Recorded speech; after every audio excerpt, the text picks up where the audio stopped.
तो हमसे जो शिक्षक मिलते रहे हैं, तो मेरा अनुरोध इतना ही है कि आप फिर हमारे पास ठगे जाने के लिए मत आइए। एक बार आप खुद गए भाजपा के पास, भाजपा ने ठगा, फिर आप गए तेजस्वी के पास, तेजस्वी ने आपको ठगा। अब अगर आप प्रशांत किशोर के पास आइएगा तो हम भी आपको ठगेंगे, क्योंकि आप स्वयं को ठगने के लिए पहले तैयार हैं। जब तक आप अपने प्रति ईमानदार नहीं हैं तो कोई दूसरा आदमी आपके प्रति ईमानदार कैसे होगा। शिक्षकों की हालत देख लीजिए, आप पानी पी पी के गाली दे रहे हैं महागठबंधन को कि महागठबंधन ने हमारी हालत खराब कर दी। और अभी जब आपके चुनाव आया, शिक्षकों को अपने नेताओं को चुनने की बात आई, तो आप उसी महागठबंधन का झंडा लेकर घूम रहे हैं और हमसे अपेक्षा रखते हैं या किसी दूसरे सामाजिक राजनीतिक व्यक्ति से अपेक्षा रखते हैं कि आपकी लड़ाई वो लड़े। ये कैसे संभव है? तो संभव ही नहीं है। जब आप अपनी लड़ाई नहीं लड़ना चाहते हैं तो हम आपकी लड़ाई क्यों लड़े? और अगर लड़ेंगे तो भी हमको सफलता नहीं मिलेगी। जैसे आपको 2015 में सफलता नहीं मिली, 2020 में सफलता नहीं मिली, वैसे अगर हम भी आपकी लड़ाई लड़ेंगे तो उससे आपको सफलता नहीं मिलेगी। आपकी सफलता इस बात में छुपी हुई है कि आप कितने एकजुट हैं। तो आप लोग 4 लाख शिक्षक हैं, 19 संगठनों में बटे हुए हैं। हमसे जो लोग सुझाव मांगने आ रहे हैं, तो हमने एक ही सुझाव दिया कि सारे संघ के जो लोग हैं, शिक्षक नेता हैं, वो एक साथ आ जाएं, एक समन्वय समिति बना लीजिए। हम लोगों ने देश में देखा है, किसानों ने ये करके दिखाया। 18 अलग अलग संगठनों ने एक संघर्ष समिति बनाया और नरेंद्र मोदी की भाजपा की मजबूत सरकार को एक बरस में झुका कर दिखा दिया। तो अगर 18 किसान संगठन ये काम कर सकते हैं तो 19 शिक्षक संगठन भी ये काम कर सकते हैं। उनको मैंने सुझाव भी दिया। आप लोगों ने पहले एक समन्वय समिति बनाया भी था, वो चला नहीं, क्योंकि जिनको आपने समन्वय समिति का नेता बनाया वही लोग सरकार से समझौता करके आपके हितों को बेचकर निकल गए। तो शिक्षकों ने यह बताया कि भैया संघ तो बन नहीं सकता है, क्योंकि यही लोग नेतागिरी करते हैं, इन्हीं लोगों ने शिक्षकों को बांट रखा है, ये कभी एक साथ नहीं होंगे। तो हमने दोनों विकल्प रखा है कि या तो आप सारे संघ के जो नेता हैं वो आपस में बैठिए, एक संघर्ष समिति बनाइए, और मैं आपको सलाह देता हूं जिससे कि आपका काम, आपका संघर्ष सफलतापूर्वक किया जा सकता है। अगर ये समझ में आए तो बहुत अच्छा है, नहीं समझ में आता है तो दूसरा विकल्प ये है कि संघों से ऊपर उठ के सारे शिक्षकों को एक साथ किया जाए। जब पहली बार हमारे पास कोई 1200-1500 शिक्षक एक साथ आए और उन्होंने ये कहा कि भैया संघ है, साथ में आगे चाहे ना, हम लोग सब आपके पीछे चलने को तैयार हैं, आप हम लोग का लड़ाई लड़िए।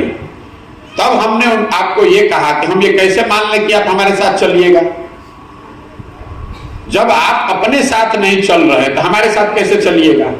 तो हमने उसी समय ये कहा कि आप इसका प्रमाण हमको दिखा दीजिए कि आप दल से, विचारधारा से, जाति से ऊपर उठ के अपने लिए एक साथ आने के लिए तैयार हैं।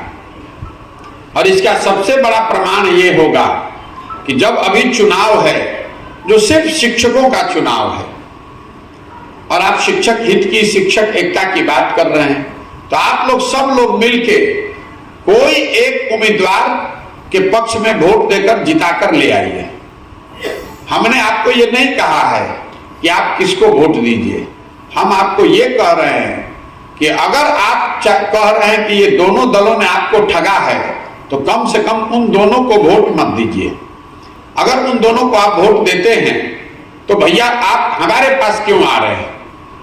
अगर महागठबंधन को आप प्रचार कर रहे हैं, महागठबंधन को वोट दे रहे हैं, तो फिर महागठबंधन से ही बात कीजिए, हमारा टाइम क्यों बर्बाद कर रहे हैं? हमको शिक्षकों के भरोसे हम नहीं हैं, हमको आपका वोट लेके चुनाव नहीं लड़ना है। लेकिन मैं ये नहीं चाहता हूं कि मैं ऐसे आंदोलन का नेतृत्व करूं या उसमें अपना नाम जोड़ूं जिसमें सफलता मिलना बिल्कुल संभव नहीं है। आप एक साथ हो जाइए, हम आपका आंदोलन करने को तैयार हैं। ये भी मैंने कहा कि लोकसभा से पहले आपको जिता कर दिखा देंगे, आंदोलन नहीं करेंगे, जिता कर दिखा देंगे। किसी भी आंदोलन की सफलता में समय का बहुत महत्व है। लोकसभा चुनाव इतनी बड़ी आपके सामने अपॉर्चुनिटी है। विधानसभा से पहले अगर आप आंदोलन कीजिएगा तो जो भी सत्ता में रहेगा वो आपको आश्वासन दे सकता है कि आज नहीं, लेकिन हम चुनाव जीत कर आएंगे तो आपका ये काम 50% वेतन बढ़ा देंगे। उसको मालूम है कि अगर वो नहीं जीता तो उसकी वो चिंता नहीं है कि आपको 50% मिले या ना मिले, और अगर वो जीत कर आ गया, जीतने के बाद फिर आपका नहीं करेगा तो आप कीजिएगा क्या। लेकिन लोकसभा में ये स्थिति नहीं है। लोकसभा में अगर कोई आपसे दल वादा करता है, कोई नेता कहता है कि भाई आपका ये काम कर दिया जाएगा, और लोकसभा में आपने उसकी मदद की, अगर उसके बाद वो धोखा करेगा तो आपके पास 1.5 वर्ष का अवसर है, और विधानसभा में ये अवसर होगा आपको उसको सबक सिखाने का। इसीलिए मैंने ये सोच समझ के बताया कि आपको अपनी एकजुटता वोट में दिखानी है और लोकसभा से पहले दिखानी है। ये 2 काम आप करके दे दीजिए। आपका काम करा कर देने की जिम्मेवारी हमारी है। हम आपसे वोट नहीं मांग रहे हैं, आपसे चंदा नहीं मांग रहे हैं, आपसे हमने ये भी नहीं कहा कि आप हमारा समर्थन कीजिए। हम ये कह रहे हैं कि आप अपने समर्थन में खड़े होकर हमको दिखा दीजिए। जब आप अपने लिए नहीं खड़े हैं तो आप हमारे लिए कैसे खड़ा होइएगा। आप अपने लिए खड़ा होइए, ये काम करके दिखा दीजिए, हमारे पास चले आइए कि भैया आपने कहा था कि महागठबंधन और भाजपा का कोई नहीं जीतना चाहिए, हम लोग सब मिलकर एक निर्दल को जिता कर लाए हैं, अब आप हमारा आंदोलन खड़ा कीजिए। जिस दिन आप वो करके ला दीजिएगा तो हम आपके साथ खड़े हैं। अगर आप वो करके नहीं लाते हैं और यहाँ महागठबंधन जीत कर आता है या भाजपा का कैंडिडेट जीत कर आता है, तो अगर आप मेरे पास आइएगा तो हम आपको कहेंगे भैया जिसको आपने जिताया है उसके साथ लगिए। सीधी सी बात है। हमको आपके वोट की चिंता नहीं है, आपको ये भी बता रहे, आप हमको वोट दीजिएगा, हमको जिताने में मदद कीजिएगा, उसकी हमको चिंता नहीं है। मैंने आपको पहले ही बताया कि शिक्षकों के पास इतना वोट है ही नहीं, वो समझ है ही नहीं कि आप किसी को हरा जिता सकते हैं। अभी सिर्फ शिक्षकों का ही वोट है। भाई 10,000 में 10,000 शिक्षक ही है। विधानसभा लोकसभा में तो बहुत समाज का बड़ा वर्ग है। 2 लाख 3 लाख के वोटर विधानसभा में आप कितना शिक्षक होगा, 10,000 15,000। लेकिन यहां तो 100 में 100% आप ही हैं, और फिर भी अगर आप एक साथ निर्णय नहीं ले पा रहे हैं, चुनाव के परिणाम को इफेक्ट नहीं कर पा रहे हैं, तो आप विधानसभा में क्या मदद कीजिएगा, लोकसभा में क्या कीजिएगा, कुछ नहीं कर सकते हैं। यही प्रस्ताव हमने आपके सामने रखा है। आपको अगर ठीक लगता है तो आप इन दोनों दलों का बहिष्कार कीजिए, इन दोनों दलों को वोट मत दीजिए। उसके बाद हम कंधे में कंधा लगाने को तैयार हैं। बहुत आदमी यो कहते कि भाई इन दोनों दलों का विरोध करने के लिए इसलिए कह रहे हैं कि इनको अपना कोई फायदा है, तो हमको क्या फायदा, हमको कोई वोट दीजिएगा। कोई कह रहा है कि जन सुराज से समर्थित कैंडिडेट खड़ा है, तो जन सुराज में हम रोज कहते हैं कि जन सुराज की सोच ये है कि जितने लोग इलेक्टेड जनप्रतिनिधि हैं, चुने हुए प्रतिनिधि हैं, चाहे वो वार्ड सदस्य हो, सरपंच हो, मुखिया हो, जिला पार्षद हो, हम लोग की नजर में जो भी खड़ा होगा हम उसकी मदद करेंगे, क्योंकि वो चुनाव तो दल पर होता ही नहीं है। तो अगर कोई जन सुराज का आदमी खड़ा है, सोचता है कि हम ठीक है तो लड़े, लेकिन हम आपको ये नहीं कह रहे हैं कि उसी को वोट दीजिए। हम आपको ये कह रहे हैं किसको नहीं देना है। शिक्षक एकता जिंदाबाद नारा लगाने से नहीं होगा। शिक्षक एकता है, इसको करके दिखाइए। जिस समाज में लोग अपने लिए नहीं खड़े हो सकते हैं, उस समाज के उन लोगों के नेतृत्व का या उनसे जुड़ने का मेरा सवाल ही नहीं पैदा होता है। आपको अच्छा लगे तो बहुत बढ़िया, और नहीं अच्छा लगे तो जिसके साथ जुड़े हैं उसके साथ जुड़े रहिए। नागरिक होने के नाते, बिहार के होने के नाते हम आपसे संपर्क करेंगे, लेकिन शिक्षक होने के नाते आपके आंदोलन की जिम्मेवारी हमारी नहीं है। आप जिसके साथ खड़े हैं, जिनको वोट दे रहे हैं, जिन लोगों ने आपको ठगा है फिर भी आप उनको वोट दे रहे हैं, उन्हीं के साथ जुड़कर आपको अपनी मांग रखनी चाहिए। हमारे साथ रखिएगा तो बात नहीं बनेगी। ये जरूर है कि अगर आप इन दोनों दलों को वोट नहीं देते हैं तो हमारी जवाबदेही आपके प्रति है, आपके मांगों के प्रति है। मैं वो उस पर पूरी तरीके से प्रतिबद्ध हूं। और अगर इस चुनाव में लोग नहीं भी आए साथ में, तो भी हम शिक्षा का मुद्दा छोड़ने वाले नहीं हैं। फिर शिक्षकों को नए सिरे से इकट्ठा कैसे किया जा सकता है, सारे संघों से ऊपर उठा के उसकी व्यवस्था करेंगे। लेकिन अभी की जो व्यवस्था है, इसमें शिक्षकगण अगर अपने संघ के आधार पर वोट दे रहे हैं, अगर आप अपने जाति के आधार पर वोट दे रहे हैं या दलगत विचारधारा के आधार पर वोट दे रहे हैं, तो कृपा करके अपना और हमारा समय बर्बाद मत कीजिए। हमारी बात में कोई दिलचस्पी रुचि नहीं है, हम आपका काम करा देंगे। तो शिक्षक अगर इस व्यवस्था से ये बात नहीं बनती है, तो हमको ये समझ में आ जाएगा कि नहीं, शिक्षकों को ऐसे एकत्रित नहीं किया जा सकता है। तो जिस तरीके से उनको एकत्रित किया जा सकता है, वो बाद में प्रयास करेंगे। अभी यही स्थिति है, 2 दिन का समय है। आप संकल्प लीजिए कि आप इन दोनों दलों के लोगों को वोट नहीं करेंगे, तभी आगे की कोई बात हो सकती है। इस पूरे संदर्भ में सचका बाबू जो यहाँ के एमएलसी हैं, इन्होंने एक अग्रणी भूमिका अदा की है। इन्होंने तय किया है कि नहीं, ये बात ठीक है, ये बात लेकर हम लोग शिक्षकों तक जाएंगे। ये शिक्षक नेताओं से भी राज्य के स्तर पर बात कर रहे हैं कि सबको एक साथ लाया जाए। वो प्रयास जारी रहेगा। लेकिन ये जो अभी उपचुनाव हो रहा है, ये कोई पहले से चुनाव है ऐसी बात तो है नहीं, उपचुनाव हो रहा है और कोई दूसरा चुनाव से हम लोग का कोई रुचि नहीं है। लेकिन जो शिक्षक आकर रोज अपना आप समय जाया कर रहे हैं, मेरा भी टाइम बर्बाद कर रहे हैं, अब समय है आपको उस पर एक्ट करने का। नेता जो है वो वोट की बात समझता है, आपके भाषण को नहीं समझता है। आप भाषण में जितना गाली दे दीजिए, जितना हो हल्ला मचा लीजिए, नेता को जाकर 2 थप्पड़ मार भी दीजिए, जब तक आप उसको वोट देते रहेंगे उसको कोई फर्क नहीं है। तो आप लोग 5 वर्ष हल्ला मचा रहिएगा, धरना पर बैठिएगा, लेकिन वोट जाकर जाति के आधार पर, विचारधारा, दल के आधार पर उन्हीं को दीजिएगा। तो मेरी अपनी समझ ये है कि आपको उसका कोई लाभ मिलने वाला नहीं है। जिन लोगों को भी लग रहा है कि हमारे पास ऐसी कोई विद्वता है कि हम सलाह देकर किसी को जिता हरा सकते हैं, तो भैया सलाह आपको हम दे रहे हैं। मानना नहीं मानना आपके हाथ में है। आप स्वयं से शिक्षक हैं। जब आप बच्चों को पढ़ाते हैं, आप तो पढ़ा ही सकते हैं। वो बच्चा कितना पढ़ता है, कितनी ईमानदारी से पढ़ता है, उसी पर निर्भर करेगा कि उसको नंबर कितना आएगा। आपके पढ़ा देने से क्लास का हर बच्चा तो फर्स्ट नहीं आ सकता है। हमारा काम है आपको ये बताना कि इस तरीके से आप अपनी जीवन की स्थिति को सुधार सकते हैं। बहुत लोग हमारा के कहते ही जा इनकर बाबूजी बड़ा एहसान कैले रहो, तो हम कहते हैं आपको रोज कि भैया बाबूजी तो जाते जाते अपने बच्चे का भविष्य का चिंता करके गए। आप अपने बच्चे का भविष्य जीते जी भी चिंता नहीं कर रहे हैं, तो आप अपनी दुर्दशा, आपके बच्चों की नहीं होगी तो किसके बच्चे की दुर्दशा होगी, जब आपको अपने बच्चे की चिंता ही नहीं है।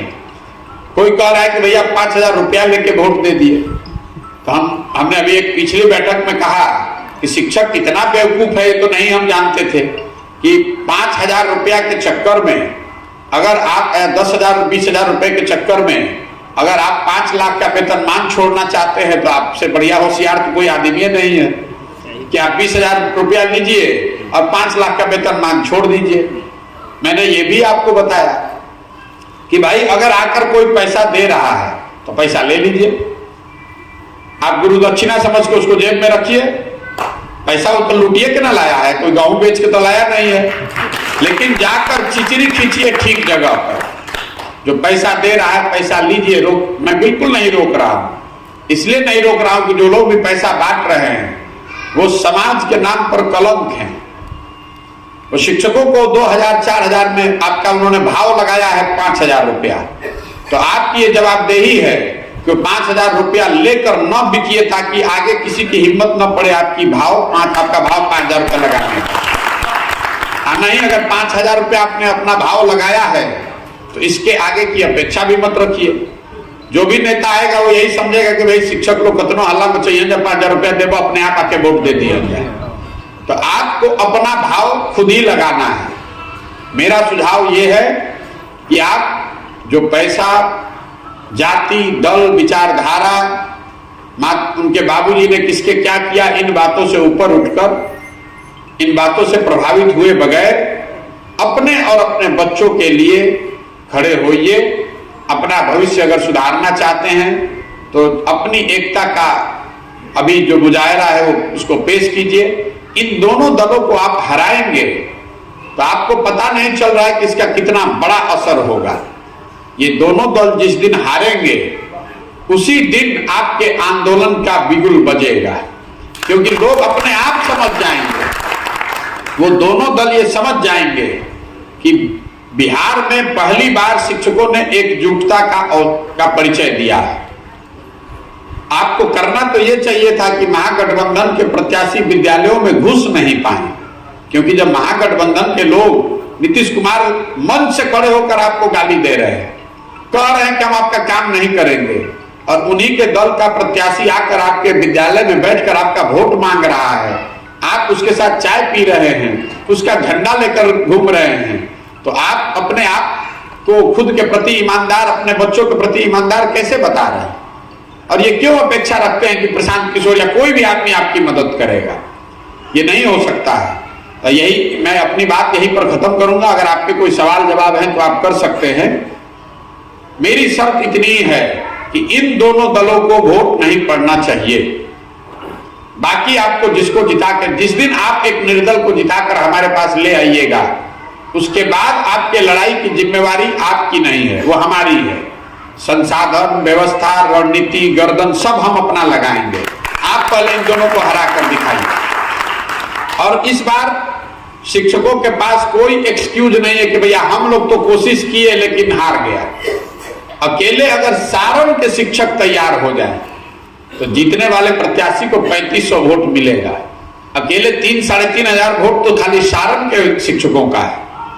अगर आप लोग अभी से भी 2 दिन में भी एक आदमी 10-10 शिक्षकों की भी जिम्मेवारी ले लेगा तो आप तो पूरे क्षेत्र का परिणाम आप ही बदल देंगे। और ऐसा नहीं कि दूसरे लोग तैयार नहीं है, हर जिले में शिक्षकों ने संकल्प लिया है, कुछ हद तक एक साथ आने का प्रयास किया है कि नहीं भैया हम लोग निर्दल प्रत्याशी को ही मदद करेंगे। ये अलग बात है कि अलग अलग दलों, अलग अलग शिक्षकों ने अलग अलग निर्दलीय उम्मीदवारों को चुना है, वो आपकी स्वतंत्रता है, वो आपके और सच्चिदानंद राय जी के बीच का मामला है। हमारा मामला यह है कि आप किसी भी निर्दल को जिताकर हमारे पास आ जाइए। एमएलसी के ताकत से आपका आंदोलन नहीं होगा, आपकी ताकत से होगा, हम उसमें सहयोग करेंगे। एमएलसी कोई जीत जाए, इन दोनों दल का नहीं जीतना चाहिए। लेकिन अगर इन दोनों दलों को आपने वोट दिया तो मैं आपसे हाथ जोड़कर आग्रह कर रहा हूं, अपनी समस्या लेकर हमारे पास मत आइए, क्योंकि उसका कोई मतलब नहीं है, मैं करूंगा नहीं। अगर इन दोनों दलों को आपने जिसने वोट दिया है उस शिक्षक से हमारा कोई रास्ता नहीं है, क्योंकि वो शिक्षक न सिर्फ अपने पेट में छुरा मार रहा है, अपने साथी शिक्षकों के भी पेट पर लात मार रहा है। और यही तो बिहार के दुर्दशा का कारण है। बिहार के आप नागरिक भी हैं। बिहार में हम लोग गांव गांव में जन सुराज में अभियान क्या चला रहे हैं कि भाई आपकी जो समस्या है, आपके बच्चों की जो समस्या है, आपके बच्चों की शिक्षा और रोजगार आपके लिए चिंता का कारण है, तो आप इन विषयों पर वोट कीजिए। आप बात करते हैं शिक्षा की, बात करते हैं रोजगार की, अजैया वोट हुई वो दिन मोदी जी के सीना 56 इंच के देख के वोट दे दे, उस दिन भारत पाकिस्तान पुलवामा पर वोट दीजिएगा, उस दिन जाति पर वोट दीजिएगा, तो आपके बच्चों को कभी शिक्षा और रोजगार नहीं मिलेगी। यही पूरा अभियान बिहार भर में कर रहे हैं, तो वही बात आप पर भी लागू कर रहे हैं। शिक्षकों से कुछ अलग से नहीं मांग रहे हैं, आपसे यही मांग रहे हैं कि आपने जो अभी तक बताया कि आपके साथ जिन लोगों ने धोखा किया उनके साथ आप खड़े मत होइए। अगर खड़े होइएगा तो हम आपसे माफी चाहते हैं, हमारे साथ खड़े होने की जरूरत नहीं है।